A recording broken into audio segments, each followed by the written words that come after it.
loses under his rule. But we've got a choice. We can double down on bad policy from a bad actor or elect a leader like Kamala Harris, somebody who is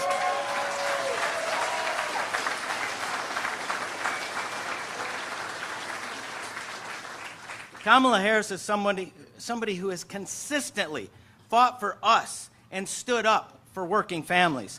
Kamala Harris has had our backs. In fact, she was one of only 10 senators, there might be another one here today, who had the guts to vote against Trump's NAFTA.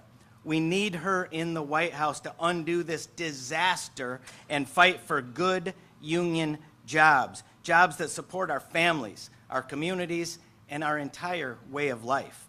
No matter what, we in the UAW, we're going to fight these greedy corporations, these greedy CEOs with every single thing we've got, including enforcing our contract, making them keep the promise.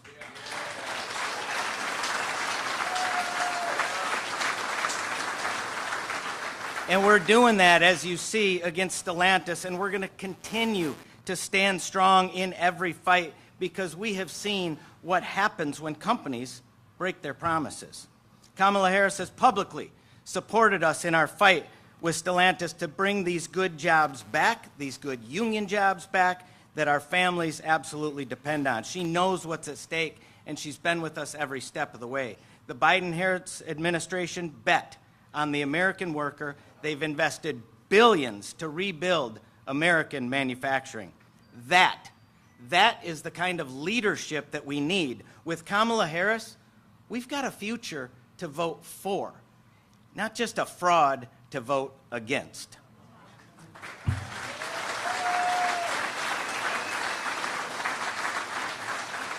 That, my friends, is refreshing after the political storm that we've been through the last 100 years, it feels like. But what happens? What happens to UAW members? What happens to workers everywhere if Donald Trump gets elected again? It would be horrendous. Horrendous. Donald Trump is nothing but a con man, a billionaire who cares only about himself and his wealthy friends. If he gets back in, he's going to fill important agencies with his corporate stooges who will tear down everything that we have built, everything that labor has built, everything that every one of those retirees that you saw stand up, everything that they've built. He promised to put Elon Musk in a cabinet position. Those two joked. They laughed. They laughed about how they would fire striking workers for standing up for their federally protected rights. They claim to be the party of rights and freedom. Bull stuff.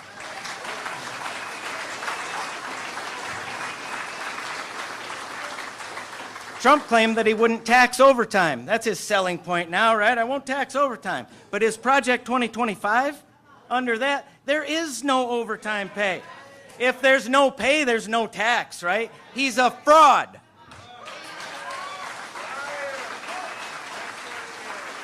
This is the guy that also said he's got the best brain, the very best brain, wonderful brain. You believe that too? I don't. Look, we don't have to let any of that happen again. Instead of focusing on worst case scenarios, let's focus on what we can do right now, today. Let's get to work and make sure that Kamala Harris and Tim Walz are elected, that they win this election. Because when they win, we win. And when the working class comes together and fights, when we fight, say it with me, we win. When we fight, we win. Let's get out there, fight like hell for our jobs, fight for our livelihood, our communities, and perfectly honest here, for our country. Thank you.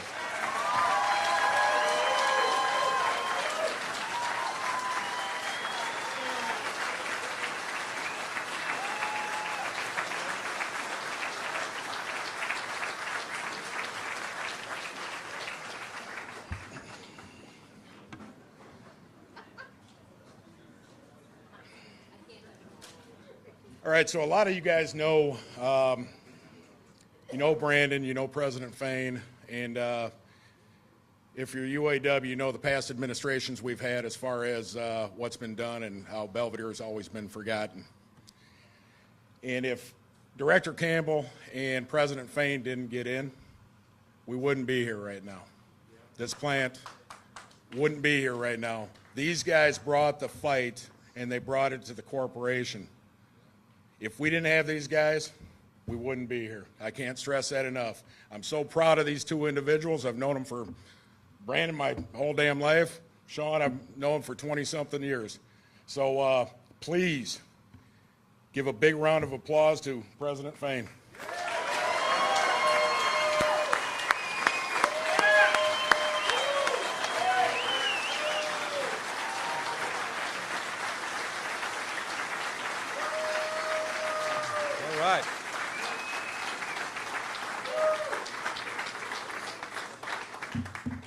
All right, well, thank you, President Franson, my good friend Matt Franson, for that very kind words, and Director Campbell for your leadership in this region. Thank both of you for all your leadership and everything you're doing.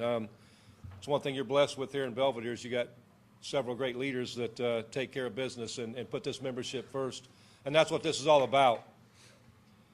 So, you know, while I'm honored to be here with all of you today, I want to make one thing very clear. We shouldn't have to be here today. We shouldn't have to be fighting to reopen a plant for one of the most profitable auto companies in the world, on the earth, to build some of the most profitable vehicles on earth, in the richest country on the earth. Right now, thousands of Belvidere auto workers should be in that plant making products.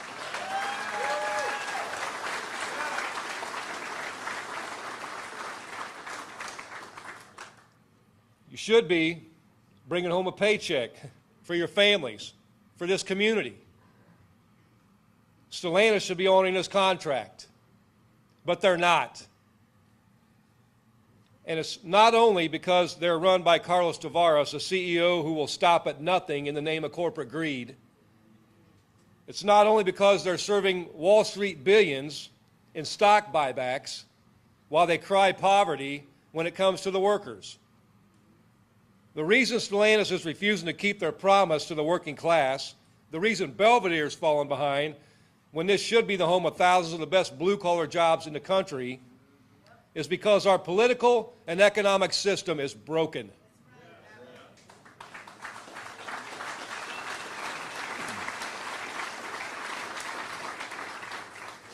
You know, for over 40 years, corporate America has been beating down the working class. And I don't have to tell you what they've done to our communities and our labor movement. It's union busting, it's plant closures, it's a government bought and paid for by corporate America that lets them do it. It's trade deals like NAFTA, like Trump's NAFTA, the USMCA, which encourages companies like Stellantis to break their promises and to short workers for short-term gains. Stellantis is making record profits, handing out billions in stock buybacks to juice up their stocks and help their Wall Street buddies instead of reopening and expanding a plant right here in Belvidere like they promised. I mean, since 2023, they've paid out $15 billion in buybacks and dividends. In the last 9 weeks alone, when they're crying about market conditions, they paid out $1 billion in buybacks. They're shipping thousands of good blue-collar jobs out of America to exploit workers in other countries. And they act with impunity because of Trump's failed NAFTA 2.0. Trump's bad trade deal is what lets the most profitable companies in the world abandon the American working class. And it lets them ship jobs out of this country so they can ship their product back in and make a killing off the American consumers and the taxpayers. So, you know, we know the USMCA is broken. And, you know, as one of the 10 senators that voted against Trump's NAFTA, my friend Bernie Sanders knows that too. And another one of the 10 senators that voted against Trump's NAFTA was Kamala Harris. She knows it too.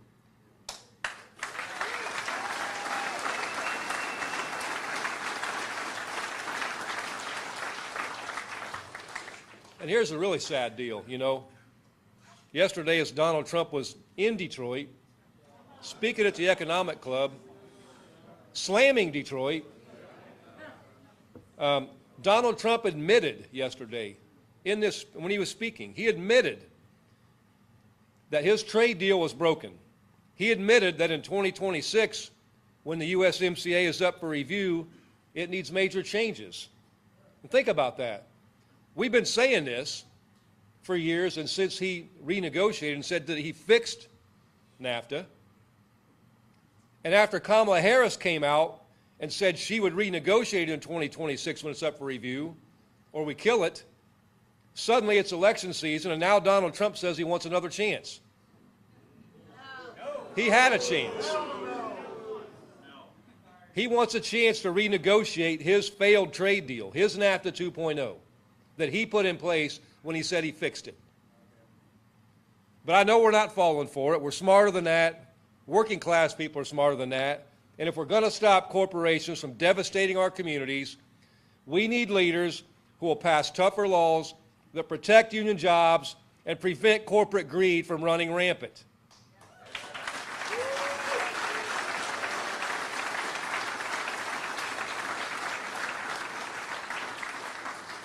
And I can assure you of one thing.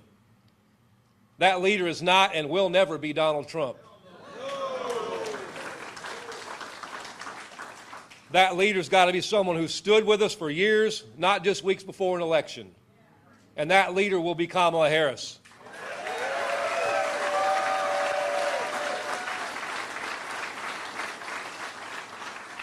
So on November 5th, we have a choice: support a candidate who protects billionaires or the one who fights for the working class. You know, and that choice to us is very clear. I mean, Kamala Harris stood with us last year when we were on strike, when we secured these investments at Stellantis. And Trump, he paved the way for him to screw us over. He talks tough about bringing jobs back. He talks about bringing all the auto jobs back. But his NAFTA 2.0 was a disaster. And even prior to that, we all know what his body of work did. Several plants were closing under his watch. He did nothing and said nothing to stop it. Not one damn thing. But he wants to say he's bringing the jobs back. Why the hell didn't he do it when he was president?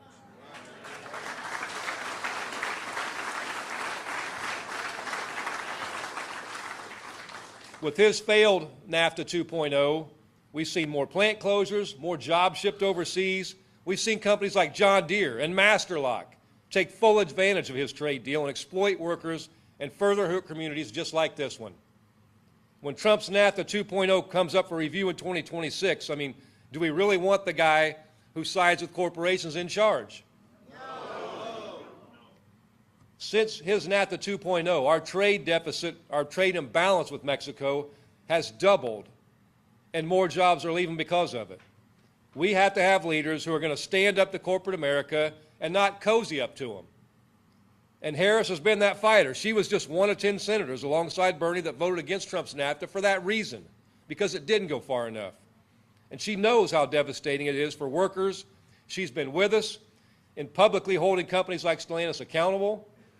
She stood shoulder to shoulder with us on the picket lines. In 2019, when Trump was president and GM was on strike for 40 days, when Trump did and said nothing when workers were striking, Kamala Harris stood shoulder to shoulder with striking workers.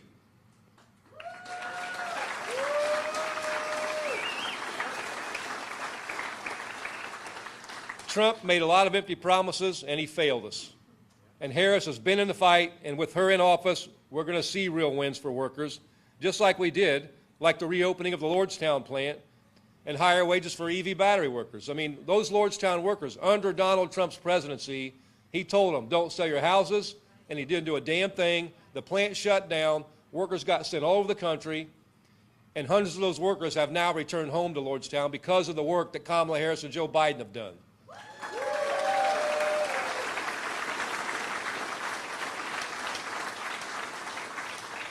And, you know, there's this debate about the EV industry and you know, Trump trying to say China's going to eat our lunch and we're going to lose it all to China.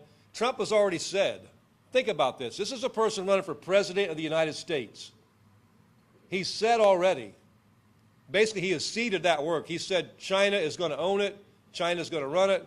We can't compete with China, were his exact words. I mean, I'd never in my life thought I would hear a president of this country say we cannot compete with somebody else. We built this fucking industry.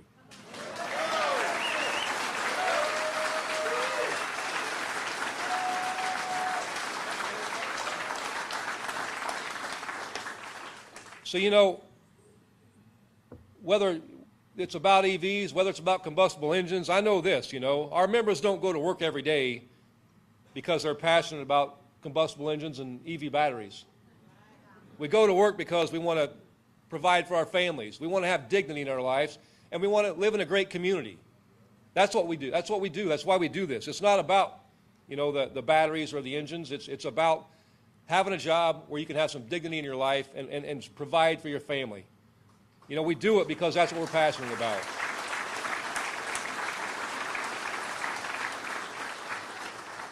And, you know, in the UAW, we believe in our core principles. We call it 4 core principles, but we believe they're fundamental rights that every American deserves, union or not. Working class people, anyone that goes to work, no matter where they work, they should get these 4 core principles. And that's a right to a living wage, no matter the job. Not a bare minimum wage. Minimum wage weren't intended to be a job for high school kids in the summertime. It's a minimum wage 80 years ago when it was put in place was intended to be to where you could live a decent life, a standard of living. You know, we've let the right and people, you know, misconstrue this now to make it think it's just a summer job for teenagers. That's not what it is. We need a living wage no matter what work anyone does in this country.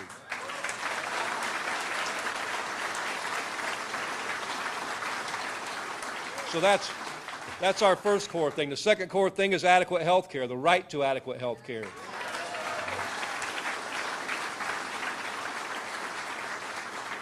We're in the richest nation in the history of the world, and we rank like 26th or worse in health care. That is shameful. You know, and you shouldn't have to choose when something bad in your life happens, you get a disease or, you know, you get sick, whatever. You should have to choose between medicine or you know, paying your bills. And it's pathetic that we cannot go in the richest nation in the history of the world anytime something's going on and get the top-notch health care. You know, and that's the difference. You know, Trump's America, he believes, you know, those who can pay for it should get health care. Those who can't, you're on your own.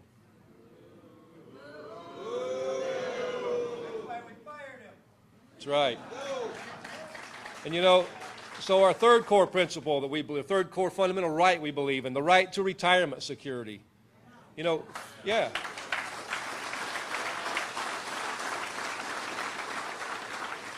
13% of Americans, only 13% of Americans have a pension.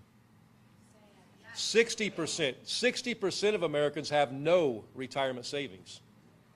And they don't have retirement savings not because they're irresponsible and don't save their money. It's because people are busting their asses. We're working harder and longer than we've ever worked. But by the time we get done paying the bills at the end of the week and the end of the month, there's not enough left to save. And so that has to change. And so, you know, we all know where Donald Trump stands on pensions. He doesn't believe anyone should have them except the extremely rich and the CEOs. And on top of that, look no further than Medicare and Social Security. Every year of Donald Trump's presidency, he pushed for cuts to Social Security and Medicare. Every year. Kamala Harris has pledged, just as Joe Biden did, that they will not sign any cuts to Medicare and Social Security.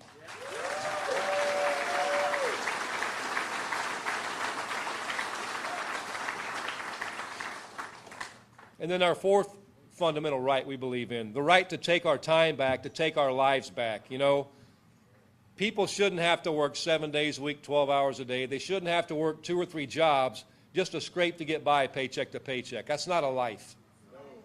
And you know, no one at the end of their life is ever caught wishing that they would have worked more. You know, when we reach the end of our life, most people say it, they wish they had more time to be with family, more time to be with friends, more time to pursue things they want to do that they could never do because they were spending their whole life working their asses off, scraping to get by. You know, time with family. I mean, that's so important. And that's really, to me, that is what this entire election's about. That's what the entire movement, everything we're doing right now here in Belvidere is about. This is about humanity. And it's about where we want to go as a country, what we want to see this country look like in the future. And there are two very different visions here. I mean, that's why this decision for me, for our board, and for this union to endorse Kamala Harris was very simple, because there is two very distinct differences in these two candidates and where they want to take this country. And you think about this, you know, when we say it's about humanity, you got one class of people, and you got the Trump type, that they live, and this is how they eat our lunch, and they've ate our lunch for the last 40 years. They preach divide and conquer. They divide the masses. They divide us over race. They'll divide us over who somebody loves. They'll divide us over this manufactured border crisis. You know, and let me tell you, you know, when I hear about this border crisis, you know, I've seen another, you know, lie out there that, you know, which that's just what Trump and his people do constantly. You know, they talk about, I saw an article where someone was putting out there that 400,000 criminals came into our country under the Biden-Harris administration. Again, that's a lie. That report that was put out goes back 4 decades, 40 years. Donald Trump owns part of that, but they don't talk about that. They try to put it all on one administration, which is a lie. You know, we sat there in a debate with this person, with this scab, and he talked about this lie in Springfield, Illinois, how Haitian people that are here legally are eating people's pets. And that lie was born out of the fact that someone's pet disappeared one night, and they called the police only 3 days later for that pet to return home. But J.D. Vance had already told the lie, and Donald Trump went to repeat it. And just so you know, one step further, a lot of those Haitian immigrants that are in Ohio right now, some of those are our UAW family members.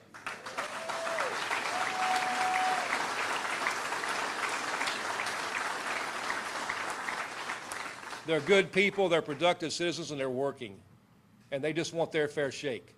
That's it. And you know, so when I talk about these two distinct differences, you know, there's a political party that likes to hold up their Bible, and they love to wrap themselves in a flag.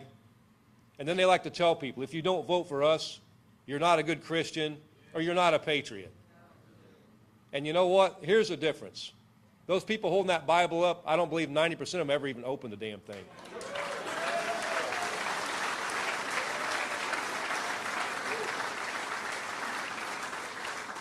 The Bible I read, when Jesus was tested about what's the greatest commandment, was to love the Lord your God with all your heart, all your mind, all your soul. And the second one was like it. Love thy neighbor as thyself, meaning love your fellow human being.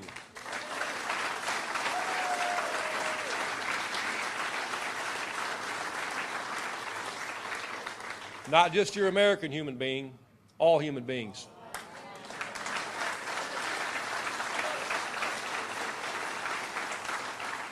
And you know, look no further than the two distinct visions here, because Kamala Harris and her party and her team have preached nothing but unity and coming together. This nation, they know that we're stronger when we're together. Just like we know, solidarity is where our power is. Our power is in the membership. And you think about the symbolism of the United States. You think about that Statue of Liberty in New York. That Statue of Liberty was a symbol. It was saying, give me your weak, you're tired, you're poor. You know, Trump's vision of that is build that wall, and if you don't look like me and think like me, then stay the fuck out.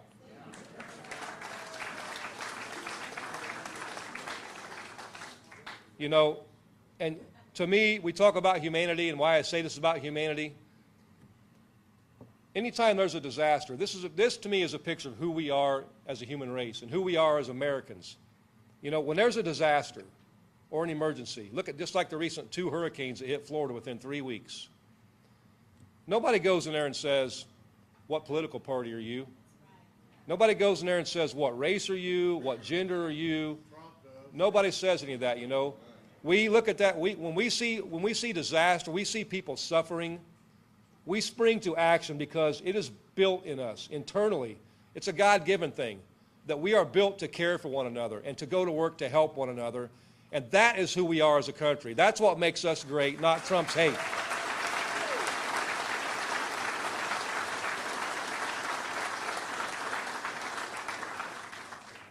So that's why we have to elect leaders that put the people first, people like Kamala Harris who have spent a lifetime serving other people, not someone like Trump who has spent his lifetime and continues to spend his life serving himself.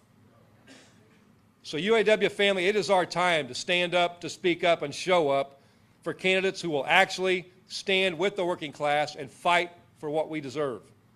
And we need to show up for Kamala Harris and defeat Donald Trump the scab.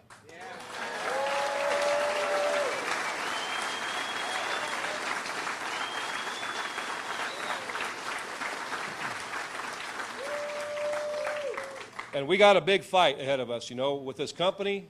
It's ironic. Yesterday, they announced a shakeup in some of the leadership, but ironically, we saw that Carlos Tavares is still there, but they pretty much got rid and changed out about 10 different other corporate leaders. So obviously, Carlos isn't the problem, it's everybody else. And if you believe that, I got oceanfront property in Indiana I'd like to sell you. But it's a sad, stark reality of where we are right now. That is where our fight is. Carlos Tavares is the problem. Corporate greed's the problem. And we are not going to stop as a union. We've met with our council, and the leadership was unanimous that we are going to take on this fight. We are going to push for this, to do whatever the hell we got to do to win. We are back. This union's back to the mantra, a blow to one's a blow to all. If they screw anybody anywhere, we're coming for them.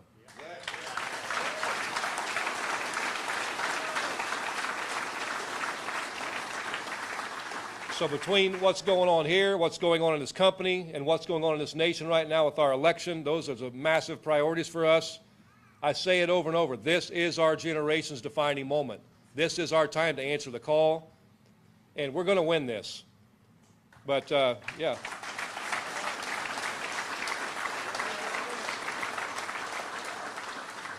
So I thank you all. It's an honor to be here, but I want to bring up one of my good friends, a guy that's a true fighter for the working class. I mean, he's a hero of mine. I think he's a hero of working class people. And one of the few people, that was willing to stand up against Trump's NAFTA and call out greed for what it is. He's been doing it for years. He's been a role model for me and a lot of us leaders. So I want to call up my good friend, Senator Bernie Sanders.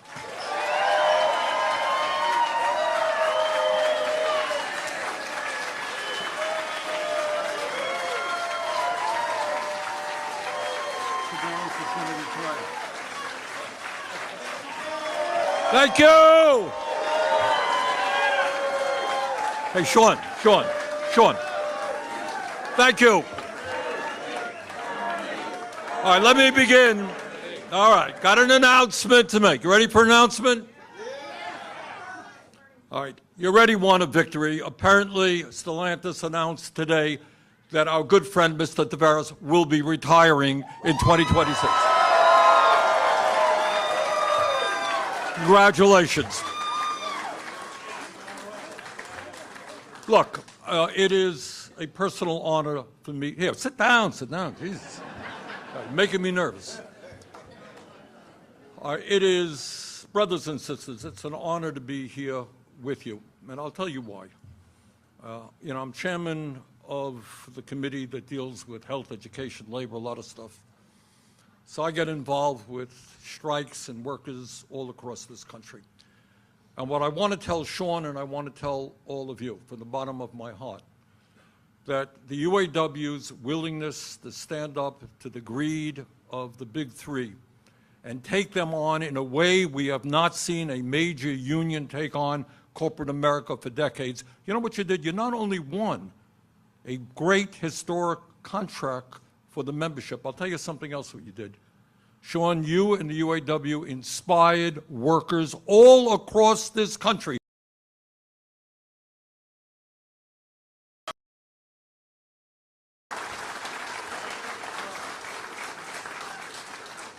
I think I will never forget the photograph of Shawn walking into a negotiating session with a T-shirt on saying, "Eat the rich." An historic moment. But what that strike was about, it resonated all over this country because it's not just the automobile industry. What do you think workers are seeing? They're seeing CEOs making outrageous salaries. They're seeing billions going into stock buybacks. and you're seeing the average American worker struggling to put food on the table or put aside a few bucks for a kid's education. And the American people are sick and tired of it.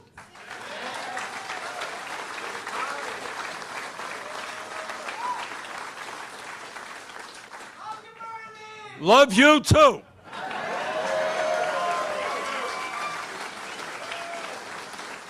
And here we are today. Same old thing. UAW goes on strike, tough strike, win the strike, they sign a contract, and as part of that contract agreement, Stellantis made a promise that it would reopen its assembly line right here in Belvidere.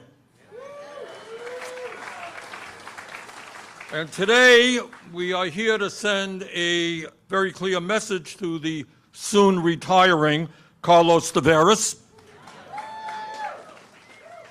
Keep your promise.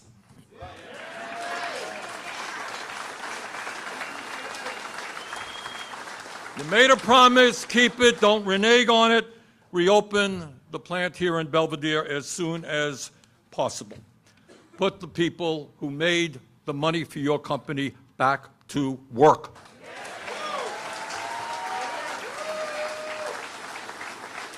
Now, Stellantis has called UAW's plan to reopen the plant here outrageous. Okay? So let me tell Mr. Tavares and the board at Stellantis what outrageous is about. It is outrageous that Stellantis has spent over $8 billion on stock buybacks and dividends this year to make its rich executives and stockholders even richer. That is outrageous at the time when they're reneging on the agreement they made with the UAW.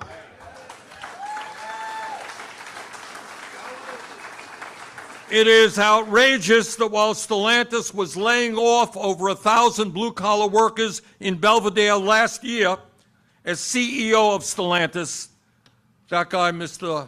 Tavares, received $39 million in compensation. Got that? And this is really, I think, at the root of what is driving working people, and I come from a proud working class family, driving working people crazy. And that is, this guy makes 500 times more than the average automobile workers. 500 times. And let us also be clear. You know, Stellantis is not some poor, struggling companies. You know, there are companies that have hard times. All right, we understand that. That ain't Stellantis today. This is a company that made over $6 billion in profits over the first half of this year. $6 billion in profits over 6 months. Not bad. This is a company that spent over $8 billion on stock buybacks and dividends this year. Not bad. This is a company that can and must keep its promise to the workers and reopen this plant in Belvidere.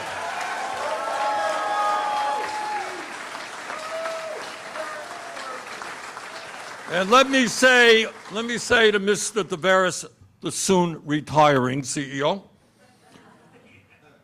you, Mr. Tavares, are now the highest paid CEO among the traditional automakers. Mr. Musk, of course, is an exception to that rule. Last year, you, Mr. Tavares, received a 56% increase in your compensation package. Not bad. You guys ever negotiate a 56% increase in your wages? I don't think so. At almost $40 million a year, you, Mr. Tavares, earn 500 times more than the average auto worker. And the issue here, and it's not just Tavares and it's not just Stellantis, these guys live in another bloody world and have not a clue what the average American worker is going through. Mr. Tavares does not worry as he flies around in his private jet. He doesn't worry about how he's going to pay his mortgage, how he's going to pay the rent. He doesn't worry how he's going to feed his family. He doesn't worry about what happens to his kids or his family if somebody gets sick. All right? They live in another planet. And what we are seeing in terms of CEOs of large corporations, they could care less about the needs of the average American worker.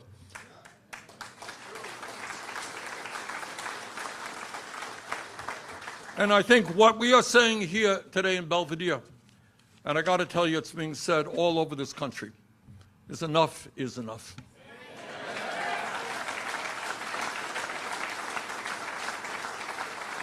Brothers and sisters, and Shawn made this point, let's be clear, we are living in the wealthiest country in the history of the world. You got that? Okay. We should not have more income and wealth inequality than we have ever had in history. Do you all know that? There's never been a time in the history of this country where the gap between the people on top and the middle class and working class has been wider. You got 3 people on top, Mr. Musk and 2 others, who own more wealth than the bottom half of American society. You got the top 1% owning more wealth than the bottom 90%. You got CEOs, on average, making 300 times more than their workers, except in Stellantis, the number's even higher than that. That's absurd. Brothers and sisters, we are the only, and you don't see this on corporate TV too much, you don't hear it in the halls of the Congress, we are the only major country not to guarantee health care to all people as a human right.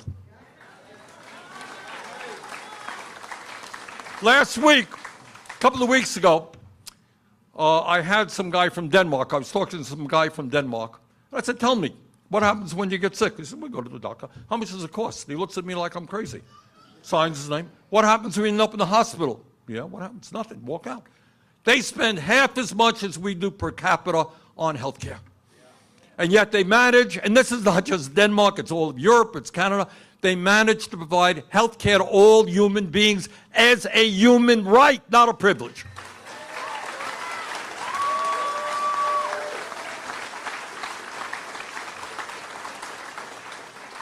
In the last couple of years, under Biden and Harris, we've been making some progress in lowering the outrageously high cost of prescription drugs. Do you all know, some years ago, I went from Detroit into Windsor, Ontario, with people who were dealing with diabetes, and we bought insulin for, anyone want to guess the differential? It's 1/10 the price in Canada. 1/10, same damn product. Same thing, all right? We pay by far the highest prices in the world for prescription drugs. Meanwhile, the pharmaceutical industry, with 1,800 well-paid lobbyists in Washington, D.C., makes billions and billions of dollars in profit. Thank you. You're right. They are. 1 out of 4 people. This is true. Look, in America today, you got 60,000 people who die unnecessarily because they don't get to a doctor on time. I speak to doctors all over this country. They tell me patients walk in terribly sick. Doctors say, why didn't you come in earlier?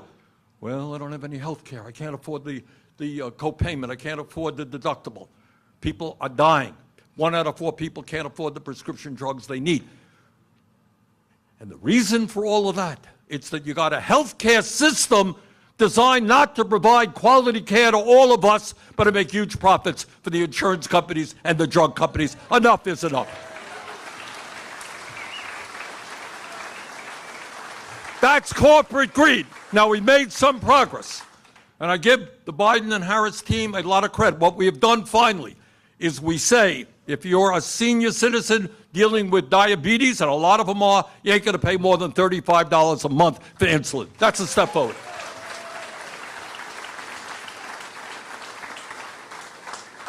People in this room, kids, have asthma.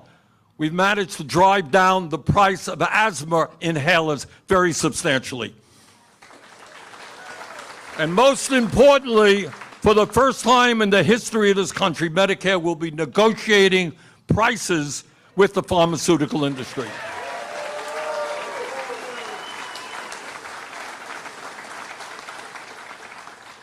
And when we talk about the needs of unions and workers, it really does bother me on a personal level, because I do come from a working class home, to see some people who I respect. I know them. They're good people. I'm not talking about people who are racist or sexist. Good people voting for Trump. And I know why. I know why. Because they feel dissatisfied that the Democrats have not been as strong as they should be in standing up for the working class. I know that. And I'm doing my best. Some of us are doing our best. But let me tell you, the one issue, maybe the most important of the trade union movement, I think Shawn will agree with me, is right now all over this country, because of what the UAW and other unions have done, people want to join unions.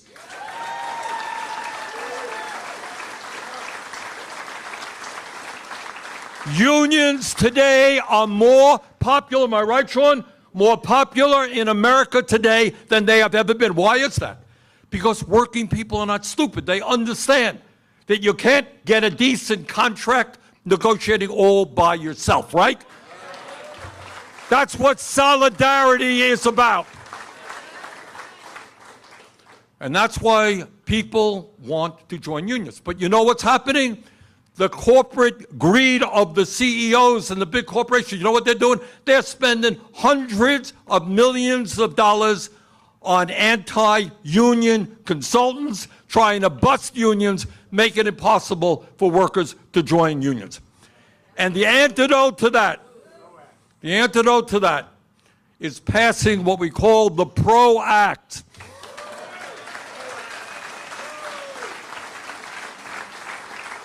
Now, as I said, I'm chairman of the committee that deals with this stuff. We brought the PRO Act before the committee, 21 members of the committee. All 11 Democrats voted for it. Every one of the 10 Republicans voted against it. Trump is against the PRO Act.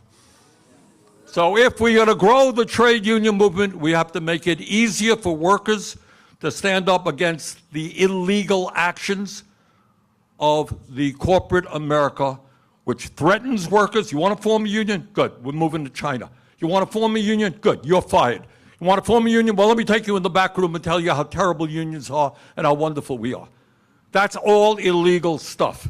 That's what the PRO Act does. That's what we're trying to do.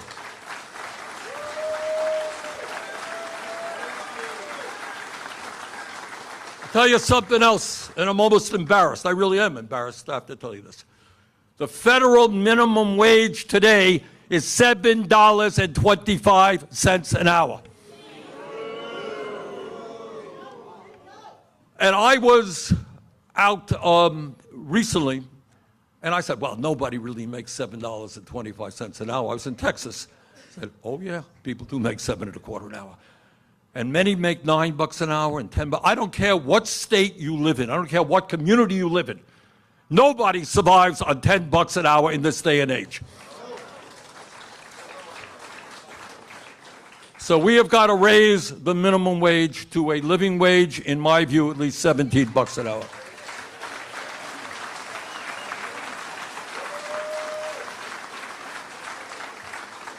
And the UAW, in their contract negotiations, did something I thought was really, really smart. Other people thought you were crazy. And they raised the issue of the 32-hour work week. Remember that? He said, 32 hours a week, you're crazy. Why are you talking about this? Let me tell you why. Listen to this, because you ain't going to see it on television. Over the last 50 years, 50 years, there has been an explosion in technology, right? Every one of you workers is now producing far more than somebody on your job 50 years ago because of that technology, right? Worker productivity has gone up. Now, you would think that with all of that increase in worker productivity, you're producing more, the average American worker would be making a hell of a lot more money now in real dollars. All right, let me tell you something that is not discussed very much. And this is why the American people are so angry. Over the last 50 years, real inflation accounted for wages for the average American worker has gone down by $40 a week. Can you believe that? All right, that's why people are angry. That's why people are looking at Trump as an alternative. He ain't an alternative, but I can understand the anger. Let me tell you something else. Rand Corporation, big money interest, they did a study on distribution of wealth in America in the last 50 years. And what they found during that period is there was a 50 redistribution of wealth in the 50-year period. $50 trillion went from the bottom 90%, everybody in this room, to the top 1%. Got that? So what you're seeing is workers' wages going nowhere, massive transfer of wealth from the bottom 90% to the top 1%. So all that we are saying here in Belvidere is not complicated, and it is supported by the overwhelming majority of the American people. We have got to stop this outrageous level of corporate greed.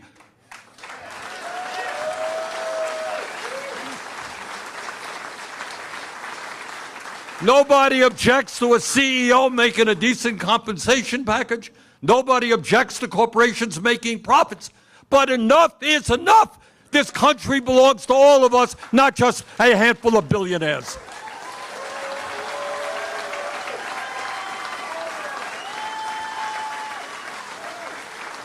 So brothers and sisters, we've got a lot of work to do. And in the next 3-4 weeks, we have to do everything to elect Kamala Harris and Tim Walz. But this I say to you, as the longest serving independent in the history of the United States Congress. What I say to you is that the day after the election, under the leadership of the American trade union movement, we have got to put together a strong grassroots movement. We are the vast majority of people. Now, they got the money. I understand that. I deal with it every day. I deal with the drug companies and the insurance companies and Wall Street and all of the big auto companies. That's what I do. That's my job. I deal with them. They got lobbyists up the kazoo all over Washington, D.C. But at the end of the day, never forget this. If we do not allow our opponents to divide us up by the color of our skin or where we were born or our sexual orientation. I don't have a PhD in mathematics, but I do know that 99% is a hell of a larger number than 1%.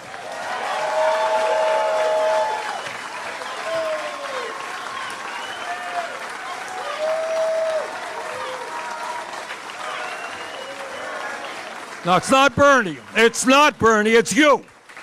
All right, understand this. What they want to do, it is you. And it's the UAW. And it's the union movement. All right, we have the power if we exercise it. And you got the leadership now that's exercising it. So brothers and sisters, I got 4 kids, I got 7 grandchildren.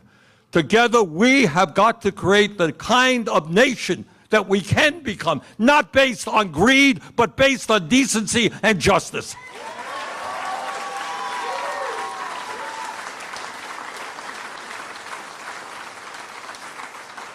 So I just want to, and I say this, I don't know that you appreciate it, all of you in this room. You are heroes and heroines. You are helping to lead this country in a new direction. Let's go out, let's do it. Thank you all very much.